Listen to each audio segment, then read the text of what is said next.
Petrol diesel की कीमत के दाम में कोई बदलाव नहीं। सोने की कीमत 74,700 रुपए की रिकॉर्ड पर। सेंसेक्स ने 85,163 और निफ्टी ने 26,011 का ऑल टाइम हाई बनाया।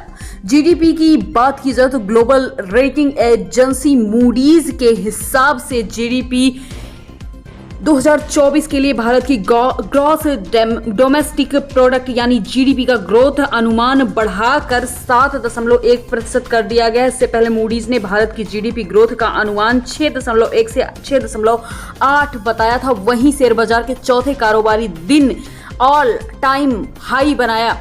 कारोबार के दौरान 85,163 सेंसेक्स और निफ्टी ने 26,011 का स्तर छुआ है।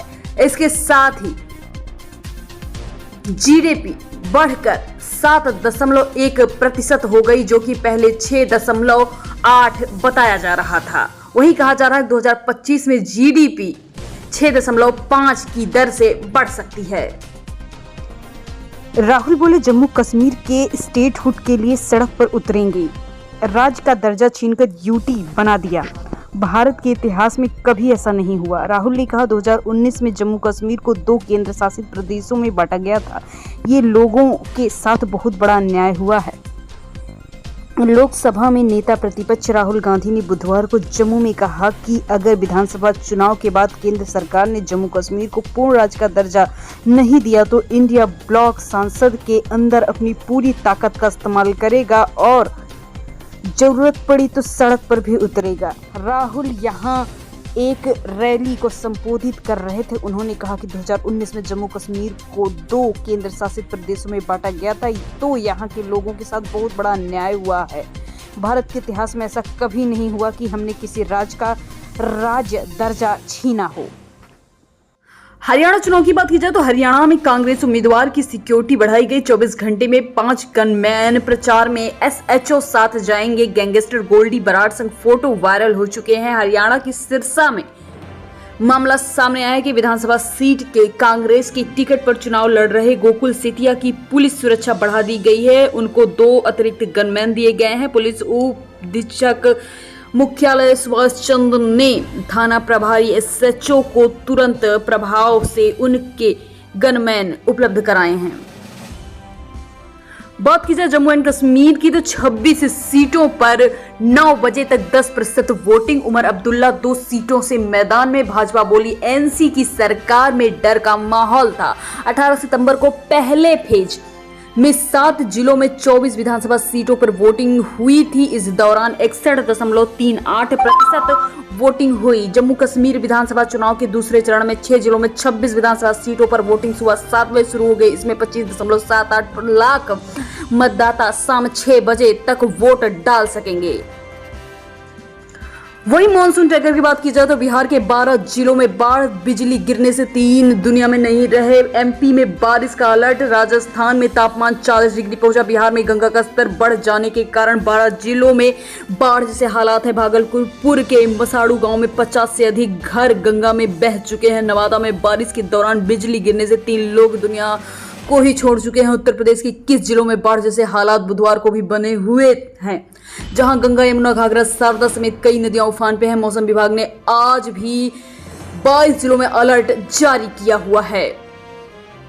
अगली खबर की बात की जाए तो एससी बोला मेडिकल में एनआरआई कोटा पैसा घुमाने की मशीन, ये बिजनेस बंद हो। पंजाब सरकार ने 15% कोटे में विदेश में बसे रिश्तेदारों को शामिल किया। सुप्रीम कोर्ट ने कहा कि एनआरआई कोटे को परिभाषा को व्यापक बनाने से दुरुपयोग का खस्ता रास्ता खुल सकता है। सुप्रीम कोर्ट ने पंजाब में मेडिकल कॉलेज में प्रवेश के लिए अप्रवासी भारतीयों के दूर के रिश्तेदारों को आरक्षण देने को धोखाधड़ी बताया।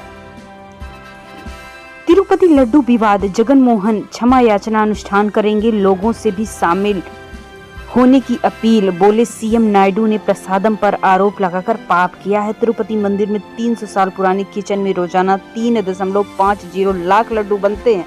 तिरुमाला ट्रस्ट हर साल प्रसादम को सालाना 500 करोड़ रुपए कमाता है।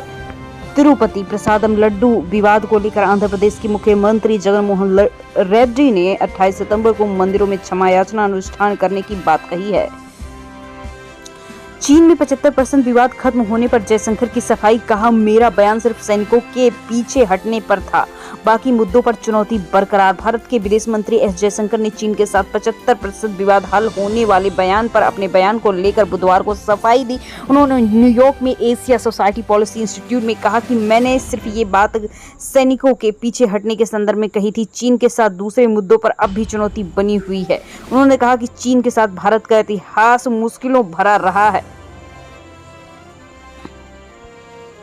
पाकिस्तान भिखारियों से सऊदी अरब परेशान, शाहबाज सरकार से इन पर रोक लगाने को कहा। उम्रा वीजा की आड़ में भीख मांगने जा रहे हैं लोग। सऊदी अरब ने पाकिस्तान से आने वाले भिखारियों की संख्या को देखकर शाहबाज सरकार को चेतावनी दे डाली है। पाकिस्तान से हर साल बड़ी संख्या में लोग उम्रा वीजा यानी तीर्थयात्री वीजा पर सऊदी अरब जाते हैं और वहां भीख मांगने लग जाते हैं।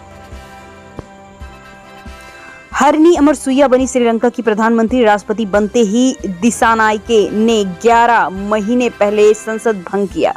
14 नवंबर को संसदीय चुनाव होंगे। सन 2000 के बाद कोई महिला श्रीलंका की प्रधानमंत्री नहीं बनी। श्रीलंकाई राष्ट्रपति अनुरा कुमार दिसानायके ने देश के प्रधानमंत्री के तौर पर हरिनी अमरसूया को नियुक्त किया। हरिनी अमरसूया को श्रीलंकाई राष्ट्रपति अनुरा दिसानायके ने प्रधानमंत्री पद की शपथ दिलाई। राष्ट्रपति अनुरा ने प्रधानमंत्री अमरसूया को न्याय, शिक्षा, स्वास्थ्य और निवेश जैसे अहम मंत्रालयों की जिम्मेदारी भी सौंपी है। श्रीलंकाई राष्ट्रपति बोले, भारत और चीन के बीच सैंडविच नहीं बनना। कहा, दोनों देशों से हमारी दोस्ती किसी के साथ एक होकर नहीं रहेंगे। पैरासीटामोल सहित 53 दवाएं क्वालिटी टेस्ट में फेल। इनमें विटामिन, शुगर और ब्लड प्रेशर के अलावा कुछ एंटीबायोटिक्स भी शामिल हैं। बैन की गई दवाओं की लिस्ट के दौरे और एंजाइटी के मामले सामने आए हैं। क्लोनाज़ेपाम टैबलेट भी इसमें शामिल है। पैरासीटामोल सहित 53 दवाएं क्वालिटी टेस्ट में फेल होती नजर आई हैं। इसमें विटामिन, शुगर, ब्लड प्रेशर की दवाएं, एंटीबायोटिक्स भी शामिल हैं। देश की सबसे बड़ी drug regulatory body drugs standard control organisation CDSCO ने इस लिस्ट को जारी किया है। इसमें 48 दवाएं हैं।